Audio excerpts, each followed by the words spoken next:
नमस्कार बच्चों, स्वागत है आप सभी का।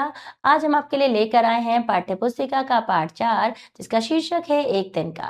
तो बच्चों, इस सुंदर सी कविता के माध्यम से कवि हमें यह प्रेरणा दे रहा है, यह संदेश दे रहा है कि हमें अपने जीवन में नम्र रहना चाहिए, दूसरों के प्रति दया की भावना अपने मन में रखनी चाहिए।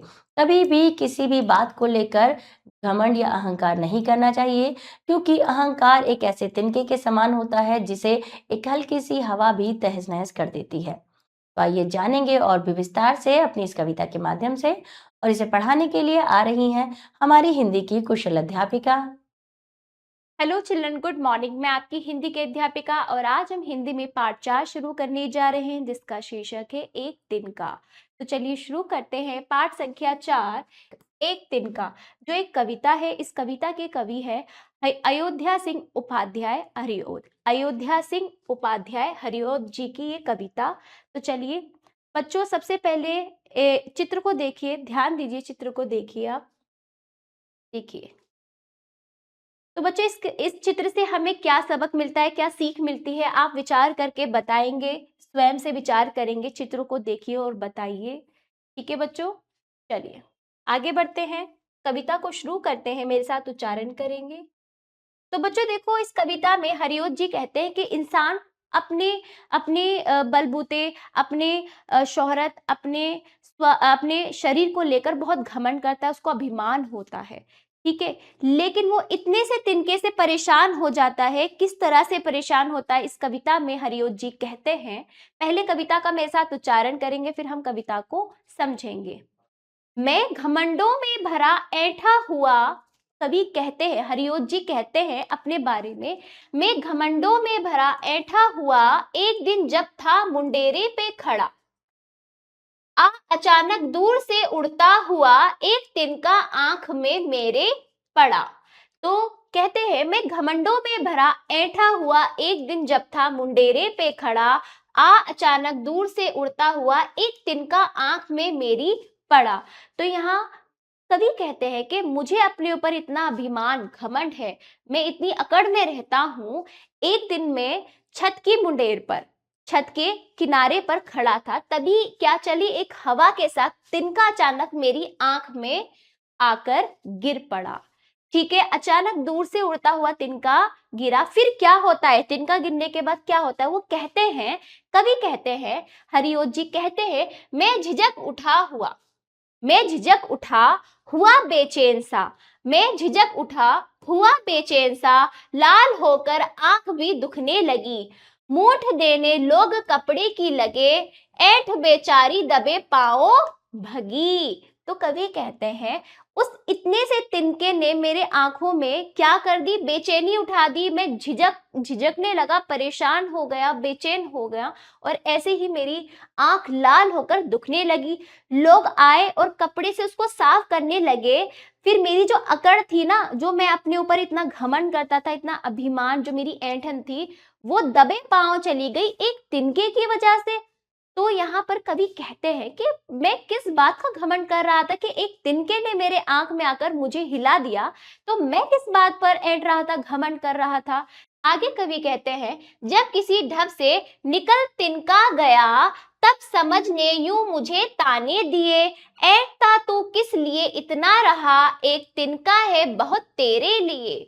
तो यहाँ पर कहते हैं, किसी तरह से ढब यानी तरीके से, है ना, किसी तरकीब से, किसी तरीके से वो तिनका मेरी आंखों से निकल तो गया, लेकिन मेरी जो समझ थी, मेरी जो सूझ समझ थी, वो मुझे इस बात के ताने दे रही थी कि किस लिए तू ऐंठ रहा था, किस लिए अपने ऊपर तुझे गर्व था, अभिमान था कि तुझे एक तिनके ने तेरी सारी ऐंठ निकाल दी, तेरे एक तिनके ने तुझे समझा दिया, ये काफी है तेरे लिए। तो यहाँ पर कवि कहते हैं कि इंसान को अपने ऊपर कभी घमंड नहीं करना चाहिए, चाहे वो कितना भी बड़ा कार्य कर ले, कितना भी क्या है उसके जीवन में कितना कुछ हो, तो कभी उसमें खुद पर घमंड नहीं होना चाहिए। जिस तरह से यहाँ पर कवि ने एक तिनके को लेकर, जब हमारी आंख में कुछ गिरा हम कितने बेचैन हो जाते, एक तिनका हमारे आगे क्या है, कुछ नहीं, लेकिन एक तिनके ने भी आकर हमें इतना दुख दे दिया, तो हमारा घमंड सारा चूर चूर हो गया। तो यही कवि कहते हैं कि इतना सा तिनका काफी है तुम्हारा घमंड दूर करने के लिए, इंसान को कभी अपने ऊपर घमंड नहीं करना चाहिए।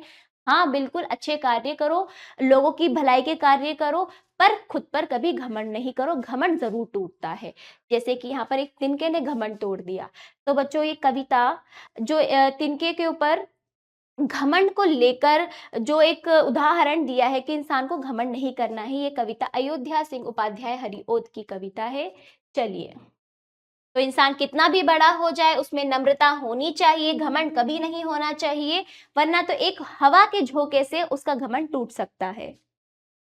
शब्दार्थ आ जाइए, ध्यान दीजिए। ऐंठा का अर्थ होता है अभिमान में, मुंडेर छत का किनारा, तिनका सूखी घास, झिझकना डर जाना, मूंड देना कपड़ा आदि से साफ करना, ढब तरीका। ठीक है, शब्दार्थ समझ के कंठस्थ कर लीजिएगा। यहाँ कुछ शब्द दिए गए हैं, पढ़िए। ठीक है, घमंडो, मुंडेरे, अचानक, तिनका, झिझक, मूंड, ढब, ऐंठना। ठीक है, चलिए अब आ जाइए, बोलकर उत्तर दीजिएगा। पहला देखिए, कौन घमंड में ऐंठा हुआ था। दूसरा प्रश्न है, कवि की आंख में क्या पड़ गया। तीसरा, कवि की ऐंठन कब भागी। चौथा है, तिनके से कवि की आंखें कैसी हो गई थी। इन प्रश्नों के उत्तर बोलकर देंगे। अब आ जाइए लिखित प्रश्न, दिए गए प्रश्नों के उत्तर लिखिए। का देखिए, किसकी आंख में तिनका गिर गया था। ख देखिए, तिनका निकालने के लिए कवि ने क्या किया। ग देखिए, आंख में तिनका आने से घमंडी की क्या दशा हुई। घ देखिए, जब आंख से तिनका निकला तब कवि को क्या समझ में आया। तो इन प्रश्नों के उत्तर लिख कर देंगे। दूसरा आ जाइए, सही विकल्प चुनकर सही का चिन्ह लगाइए। का देखिए, घमंड में भरा वह व्यक्ति कैसा है। कैसा है बताइए, ऐंठा हुआ। ख देखिए, एक दिन वह कहाँ खड़ा था। मुंडेर पर। ग देखिए, दूर से क्या उड़ता हुआ आया। तिनका। घ देखिए, किसने उसे ताने मारे। किसने, उसकी समझ ने। ठीक है, अब अजय तीसरा, कविता की पंक्तियां पूरी कीजिए। तो बच्चों आपको कविता की पंक्तियां पूरी करनी है, कविता के अनुसार पढ़कर कीजिए। तो बच्चों पंक्तियां पूरी कीजिए, काम मैं करके बताती हूँ, बाकी आप स्वयं से करेंगे। ठीक है, जैसे देखिए, आ अचानक दूर से उड़ता हुआ एक तिनका आंख में मेरी पड़ा। तो लिखिए, आ अचानक दूर से उड़ता हुआ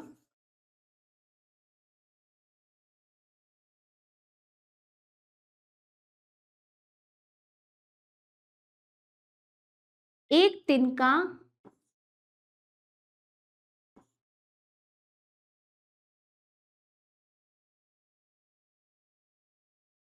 आंख में मेरी पड़ा। आ अचानक दूर से उड़ता हुआ एक तिनका आंख में मेरी पड़ा।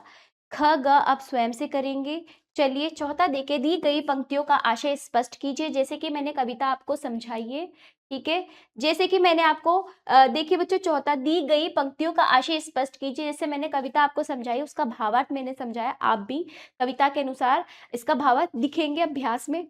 ठीक है, फिर अगला देखिए, क्या आपका कोई दोस्त या रिश्तेदार घमंडी है, आपके साथ उसका व्यवहार कैसा है बताइए। तो इसमें आप अपना विचार लिखेंगे। बाकी पाठ समाप्त हुआ और अभ्यास आपको पूर्ण करना है। आशा करती हूँ ये पाठ आपको समझ आया होगा। मिलते हैं अगले पाठ में। धन्यवाद।